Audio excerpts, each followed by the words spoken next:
Looking for a cosmic adventure like no other? Zatswan, Multiversal Guardian is a high-stakes comic book journey through the multiverse with stunning art and an unforgettable hero. Get your copy today in ebook and paperback formats. Link in the description.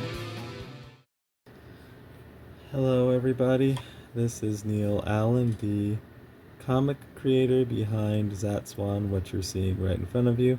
You can purchase Volume 1, Multiversal Guardian, in the link in the description on Amazon.com. It's a 130-page cosmic fantasy graphic novel that you could get for only $2.99, or free if you have Kindle Unlimited. $2.99 is the digital version. There's also a paperback version as well that you can pick up. So speaking of Zatswan, I kind of wanted to talk about fans and building fandom. Last video I made when I was coloring in this skin tone, that I finished that, by the way. Started it on video, finished it off camera.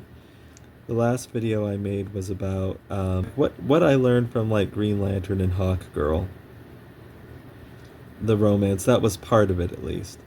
And I talked about how shippers can, adding that element to your work can open up your project to a whole different segment of fan, which is like a shipper. And those people are actually good to have around, I find, because they're highly, highly invested. So I learned that just from observing Green Lantern and Hawkgirl, that, a very well-developed romance. And the thing about it too is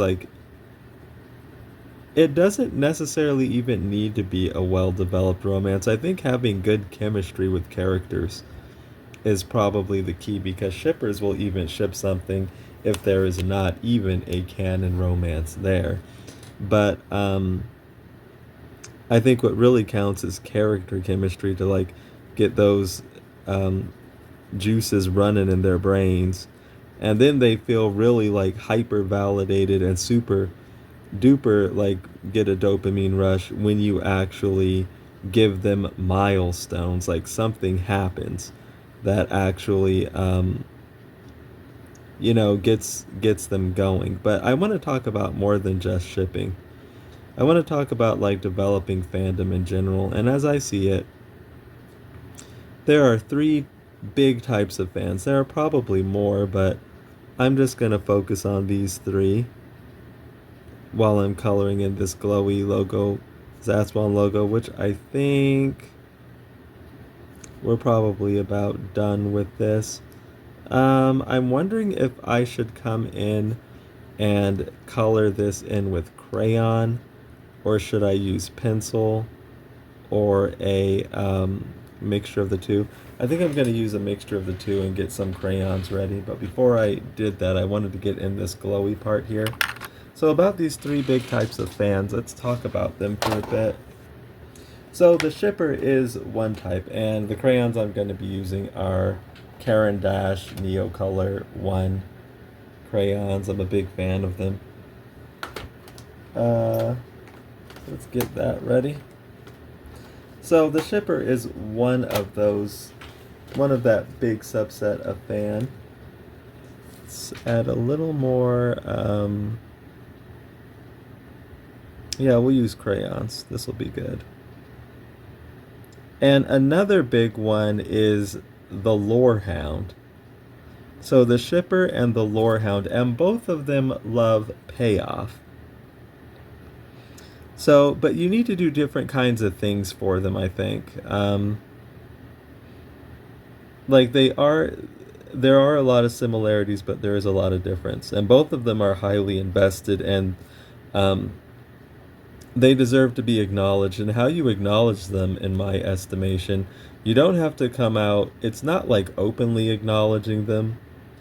The way to acknowledge them is what you do in your fiction, I would say.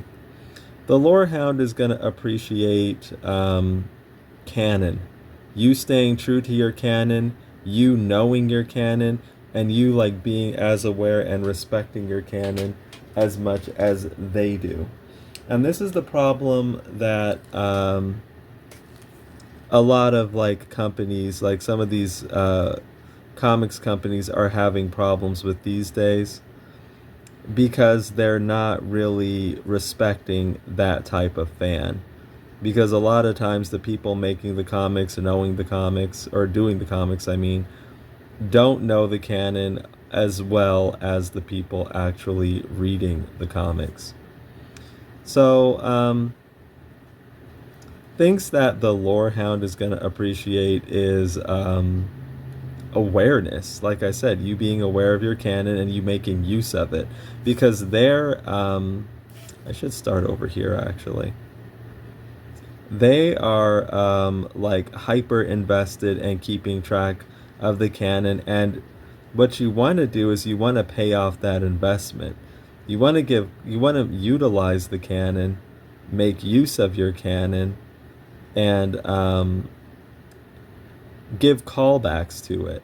So then that Lorehound again feels that their investment is worth it. You know, like there's payoff for that. Okay, let's get some more crayons. And you know, that's the problem like I have, like as just a reader of like say some of these comics companies. You know, I think the big problem I've had, and I've mentioned it in other videos, is that I felt that I was more invested in these comics than the people actually doing them. I felt I knew more about these comics and the canon and the characters than the people making it. And that wasn't right with me, because the problem that wasn't right was they weren't acknowledging their own canon. They kind of made me feel like, why am I reading this if they're kind of showing me that the canon doesn't really matter that much? Like they're breaking it, they're not acknowledging it. And as a fan, I personally felt somewhat betrayed, or kind of like, I don't know that betrayed's the right word. I think I felt kind of like foolish, which is like just about as bad. Like, I'm kind of silly for putting this much into it, because even the people who make it can't be bothered to put this much into it. So then you start to, at least with me, I started to pull back, you know, like my investment, which you don't want that if you're the, this is a different color. What is the name of this color? I think this is I don't know, where's the name of the, oh, Scarlet. Okay, add a bit of darkness in here in the shadow. So yeah, so what do you do to kind of piss the Lorehound off? Just like what I was saying, not knowing your canon and doing constant reboots, like resetting the canon.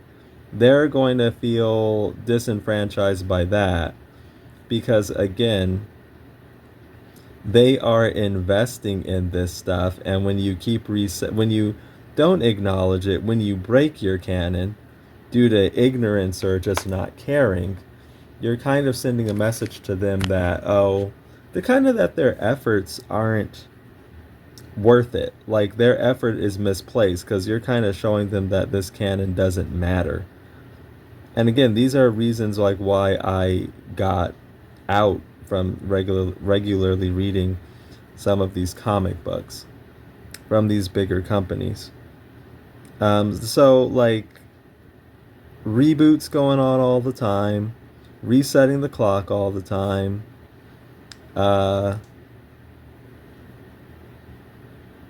not acknowledging your canon, not paying any attention to it because you can't be bothered to like learn it. These are things that are going to like get the Lorehound to check out, I would say, or to never, or to not even bother. And again, these are people, I would say they're just as invested in many cases as the shipper. This is like building your fandom. This is like fan engagement. And it's not something to take for granted. I think it says quite a bit when when people choose to invest in your projects like this. Like, to me, that actually means a lot. Though I think some people just take that for granted. Uh, Another big type of fan I would say is, and this might be the silent majority, the lurker. So you have the shipper, the lorehound, and the lurker. I think that's like what we're going to consider these days. And so what is the lurker? The lurker is the person, I would say, who they're kind of feeling your thing out. Like what you're aimed to do, I would say, as a creator, should be to take that lurker and turn them into more of a lifer. You know, like so, that person who's deeply invested in your project. Now, what I think I'm going to do is I'm going to come in here with, I'm going to do some base layers, I think, with the crayons, then come in on top with colored pencils. But let's get some coverage in with crayons first. And these are really good crayons, these Caran Neocolors. I'm a big fan of them. Sometimes when I have like these bigger, more open areas, I'll pull out the crayons because you get faster coverage with them versus pencils, but of course, like it's not as they're not as precise. So sometimes it's good to use them in conjunction with each other, which I think is what I'm going to do here. So that lurker. Yeah, the lurker, I would say what you need, they're kind of feeling your thing out. And what you need for them, and sometimes people just kind of stay this lurker, which is still okay. They're still a valuable segment of the fandom. They might not be quite as invested as the shipper or the lorehound, in some ways at least, but they're still fans and that's still valuable. The lurker, I would say, to accommodate them, you need an easy on-ramp. Like, how do you get into your story? You have to make it palatable enough for them. And no, that doesn't mean you need to reboot your continuity all the time. That just means I think you need a way to address these people. Like, if you want to get into, say, Zatswan, where do you start? How do you do it?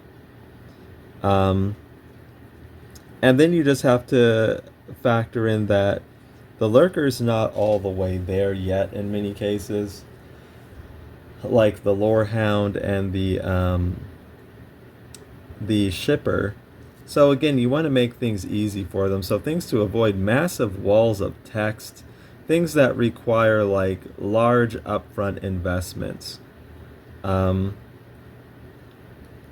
you still want to like make your, okay, we have this red here and this red here. These are very similar reds. I believe this one here is the lighter of the two. So let's transition to it.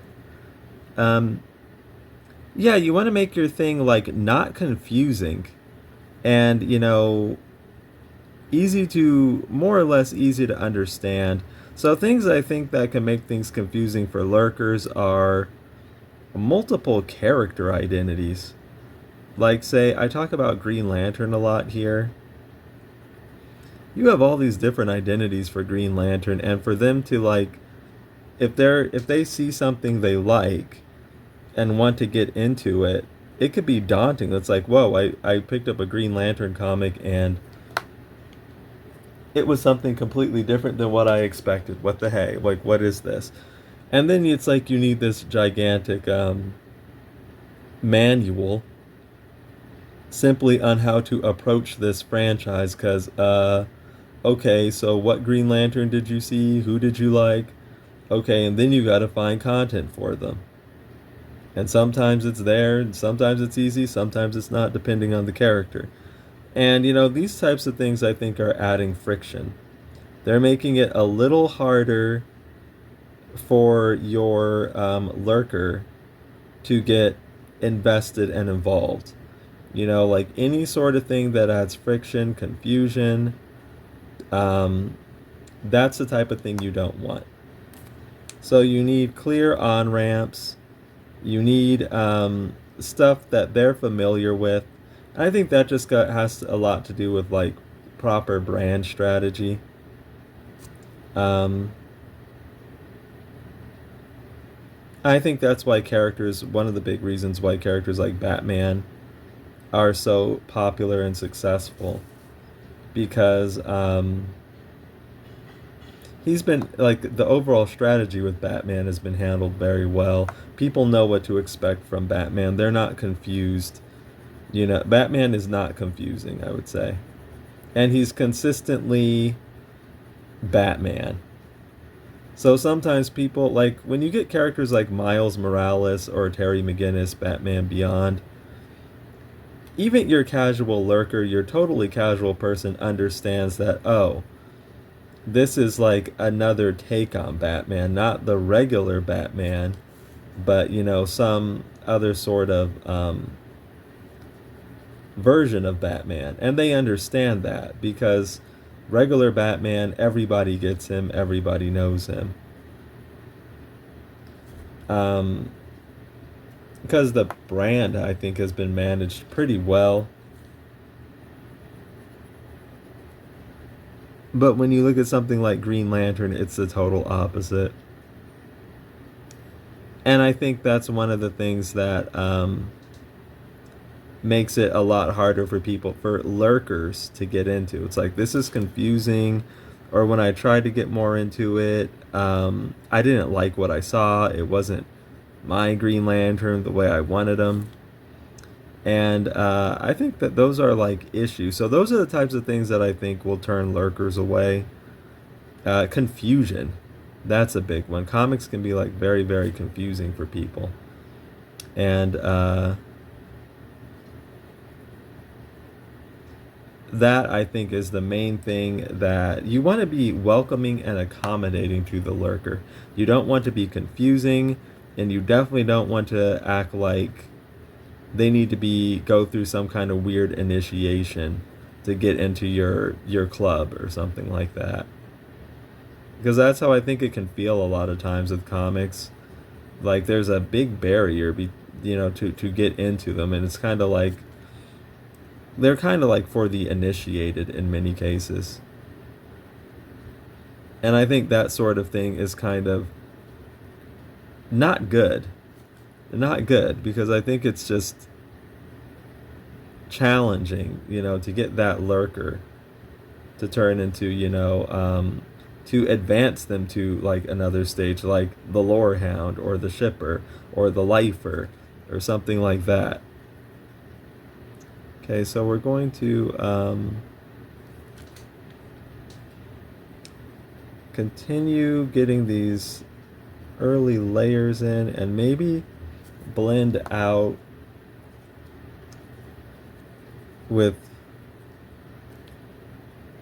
walnut oil. I might make this video a little bit shorter, actually.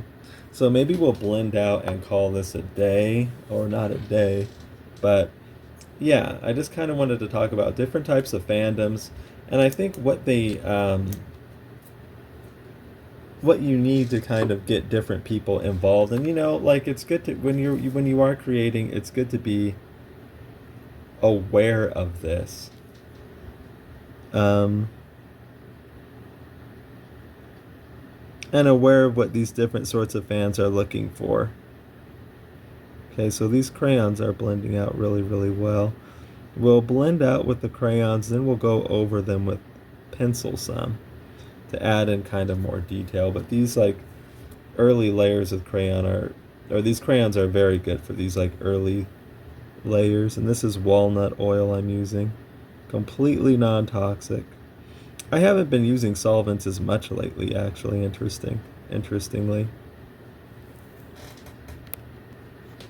So I think it's like really good to be aware of these different types of fans, because it helps overall for the health of a fandom. Because I mentioned it before, but the last thing you really want, let's get a lot of walnut oil. You really don't want frustrated fans. And I've seen that a lot.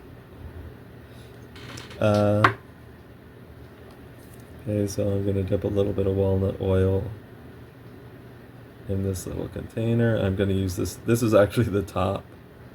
The walnut oil can have two tops, either this top or this pipette thing to close it up with. So, whoop. I'm using the more plain top as a little container. Okay, so yeah, frustrated fandom. That is not cool. Because the thing about it is like, yes, I have seen frustrated fandom like galvanize fans quite a bit. Like, oh no, like, you're not going to do Hal Jordan like that or something, so they form heat. Or, oh no, you're not going to kill Jon Stewart, so, his fans start rising up. So yeah, sometimes when you kind of kind of sort of jack your fans around, that could actually get them to kind of rally behind something. And that's kind of cool because it shows investment. But that's like playing with fire, I think. It's kind of playing with fire the same in a similar way as like drama farming or something is playing with fire. You might see like a spike from that, but people get tired of it really fast. And it's just kind of like, I think better not to go down that road. Probably better. Now, you do want to frustrate your fans, I think, to some degree. Give them a bit of anxiety because, like I was saying, that does keep them invested. I think when things start getting too kind of predictable, fans can kind of fall into a sense of complacency and, sort of a sense of, it could get a little dull. But the thing is, like, you got to frustrate them the right way, you know? Uh,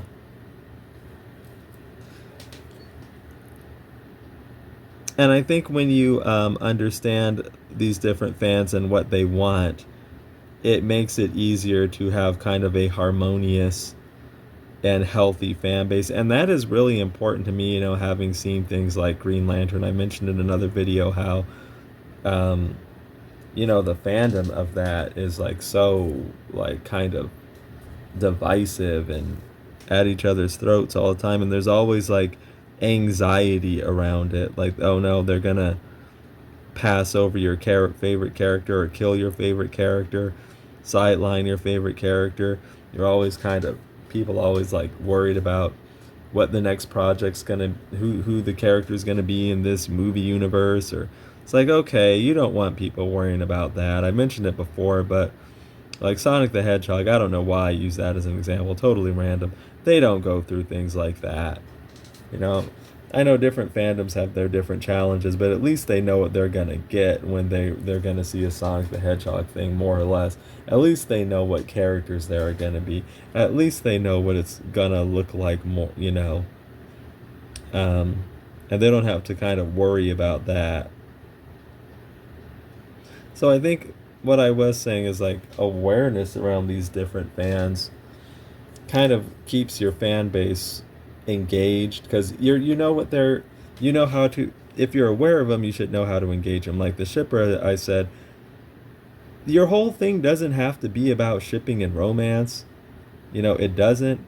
But if you give them their little moments, if you give them their milestones, like that, a little bit goes a long way, can go a long way with those people if it's actually done well and handled well. Um, your Lorehound, okay, acknowledge, like, give these people, okay, they're giving you their time, their investment, and all that. That should be repaid. Acknowledge that they're there, acknowledge what they want to see. So it's like, hey, you remember this thing that happened like 2 years ago that maybe hasn't been addressed at all? It kind of comes back and is important again. Like your Lorehound is going to be aware of that seemingly minor incident, but when it actually gets brought up again and is made important, they're going to feel rewarded because it's like they're going to be like, oh, I know what this is, and um, like, oh, like I've been waiting for this. I was wondering if they knew what they had here or something like that. You want your fans to like have moments like that. Again, that's that dopamine rush.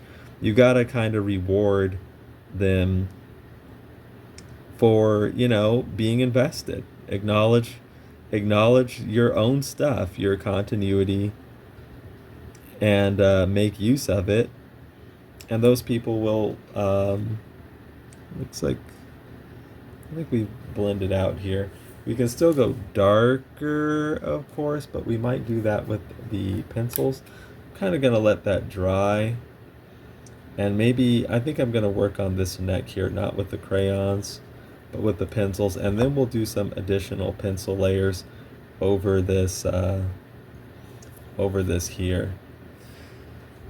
So, you know, that's like, I think, how to build fans. You have to be aware of them, the different types of fans, because they're not all the same. Different things bring different types of people to the table, and you know, those different things I think are all valid. Like, I wouldn't make your shippers feel stupid for being shippers, or make them seem like they're maniacs or something like that. That's fan investment, you know. That's something that you can cultivate, getting some colors together, work with. And I'm not saying that you have to bend your story some kind of way to appease people. You really don't.